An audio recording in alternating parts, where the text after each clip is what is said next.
TNN T V کی بین الاقوامی خبروں کے ساتھ میں ہوں نمرہ کنول۔ کینیڈین صوبے اونٹیریو کی حکومت اسکولوں میں سیل فون کے استعمال کو محدود کر رہی ہے اور 2024-25 تعلیمی سال سے ویپنگ پر پابندی لگا رہی ہے۔ مزید جانیں گے اس رپورٹ میں۔ کینیڈین صوبے اونٹیریو کی حکومت اسکولوں میں سیل فون کے استعمال کو محدود کر رہی ہے اور 2024 تا 2025 تعلیمی سال سے مخابرات بنانے پر پابندی لگا رہی ہے۔ اونٹیریو کے وزیر تعلیم اسٹیفن لیچے نے ایک نیوز کانفرنس میں نئے اقدامات کا اعلان کرتے ہوئے انہیں اسکولوں میں حفاظت کو بہتر بنانے اور طلباء کو کلاس میں توجہ مرکوز کرنے میں مدد کے لیے ضروری اقدامات قرار دیا۔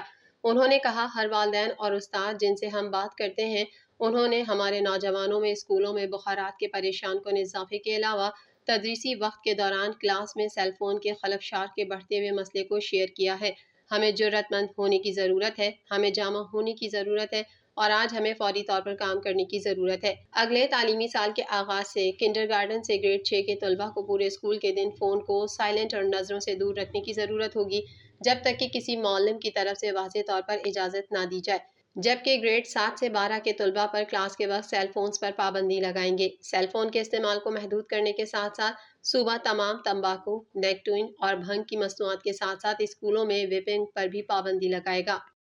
کینیڈین وزیر اعظم جسٹن ٹروڈو کا کہنا ہے کہ اگرچہ کاربن کی قیمت مخالف پیغام جیت رہا ہے، تاہم انتخابات کے وقت آنے پر یہ بدل جائے گا۔ مزید جانیں گے اس رپورٹ میں۔ کینیڈین وزیر اعظم جسٹن ٹروڈو نے ایک حالیہ پوڈ کاسٹ میں کنزرویٹو رہنما پیئر پالیور کو کڑی تنقید کا نشانہ بنایا ہے۔ اگرچہ کاربن کی قیمت مخالف پیغام جیت رہا ہے، ٹروڈو اس یقین پر قائم ہے کہ انتخابات کے وقت آنے پر یہ بدل جائے گا۔ ان کا کہنا تھا کہ ابھی ہم انتخابات سے بہت دور ہیں۔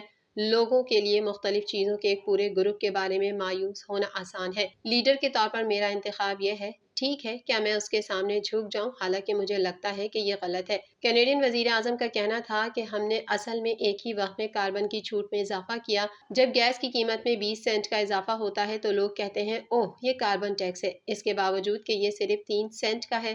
ٹروڈو کا کہنا تھا کہ سیاق و سباق یہ ہے کہ لوگ مایوس ہونے والی چیزوں کی تلاش کر رہے ہیں کیونکہ وہ مایوسی محسوس کر رہے ہیں اور یہ ایک بہت آسان ہدف ہے۔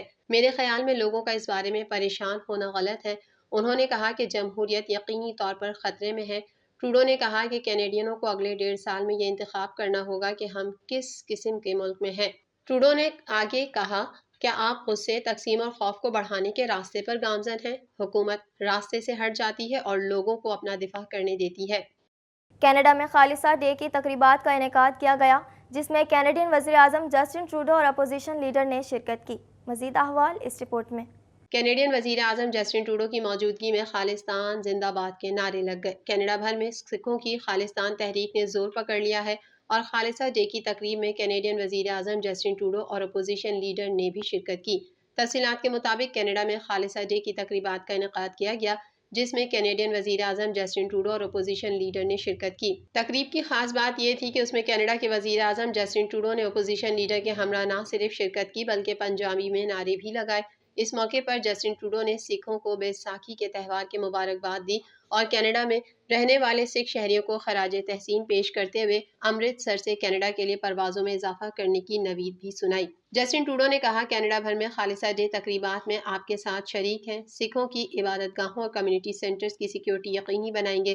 انہوں نے مزید کہا کہ اس تقریب میں ارکان پارلیمنٹ، میئرز، سیاسی رہنما شریک ہیں اور یہ تقریب ہم سب کو اکٹھا کرنے اور خوشی کا سبب ہے۔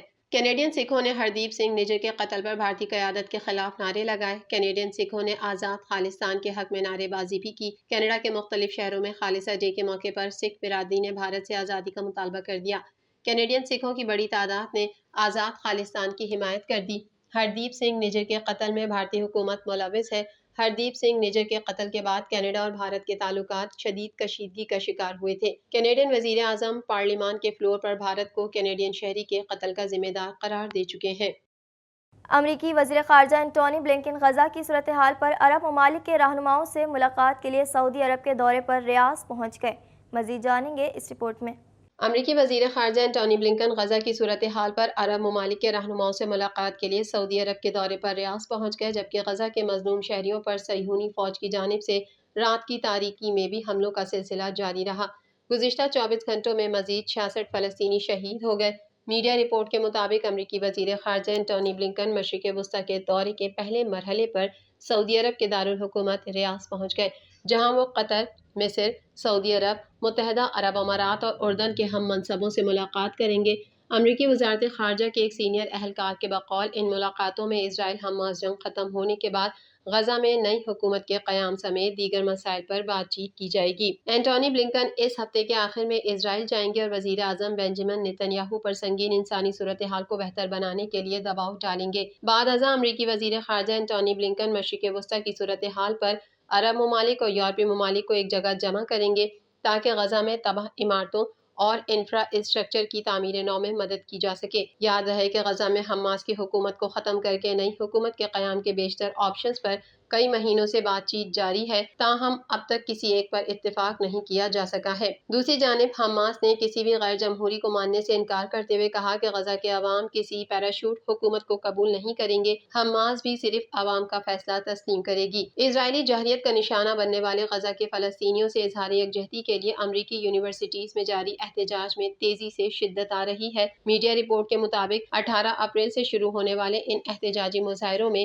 شرکت پر گرفتار کیے جانے والے طلباء کی تعداد 900 تک پہنچ چکی ہے۔ احتجاجی مظاہروں میں شریک طلباء اور پولیس کے درمیان جھڑپیں بھی ہو رہی ہیں۔ امریکی طلباء کے اس احتجاج کا آغاز نیو یارک یونیورسٹی سے ہوا اور پھر دیکھتے ہی دیکھتے امریکہ کی دیگر یونیورسٹیوں میں بھی پھیل گیا۔ یہی نہیں بلکہ یہ مظاہرے پورے یورپ اور آسٹریلیا میں بھی پھیل گئے، جس کے نتیجے میں قانون نافذ کرنے والے اداروں اور طلباء کے درمیان جھڑپیں ہوئی ہیں۔ مظاہروں میں شامل طلباء اسرائیل کو ہتھیار فروخت کرنے والی کمپنیوں کے ساتھ تعلقات اور شخصیات کا بائیکاٹ کرنے کا مطالبہ کر رہے ہیں۔ دوسری جانب اسرائیلی فوج کی جانب سے تازہ ترین کارروائیوں کے دوران 5 گھروں سمیت بے گھر افراد کو نشانہ بنایا، جس کے نتیجے میں 27 افراد جام شہادت نوش کر گئے۔ روس یوکرین جنگ میں شدت آ گئی ہے۔ اس حوالے سے یوکرینی جرنل کے مطابق یوکرین کے مشرقی علاقے میں لڑائی میں تیزی آ گئی ہے۔ مزید جانیں گے اس رپورٹ میں۔ کیو سے ملنے والی اطلاع کے مطابق یوکرینی جرنل نے کہا کہ مشرقی یوکرین میں لڑائی کی صورتحال خراب ہو گئی ہے۔ یوکرینی فوجی 3 مقامات پر نئی پوزیشنز پر واپس آ رہے ہیں۔ روس یوکرین جنگ میں شدت آ گئی ہے۔ اس حوالے سے یوکرینی جرنل کے مطابق یوکرین کے مشرقی علاقے میں لڑائی میں تیزی آ گئی ہے۔ ان کا کہنا تھا کہ فوجی دستوں نے اپنی افواج کی حفاظت کے لیے مغربی دیہات میں پوزیشن سنبھال لی ہیں۔ ماسکو سے خبر ایجنسی کے مطابق روس نے گزشتہ ہفتے یوکرین کی دفاعی تنصیبات اور بارودی گوداموں پر 35 میزائل اور ڈرون حملے کیے۔ میڈیا رپورٹس کے مطابق یوکرین نے روس کے 21 میزائلوں کو مار گرانے کا دعویٰ کیا تھا۔ TNN TV کے نیوز بلیٹن سے فی الحال اتنا ہی۔ اپنی میزبان نمرہ کول کو دیجیے اجازت۔ اللہ حافظ۔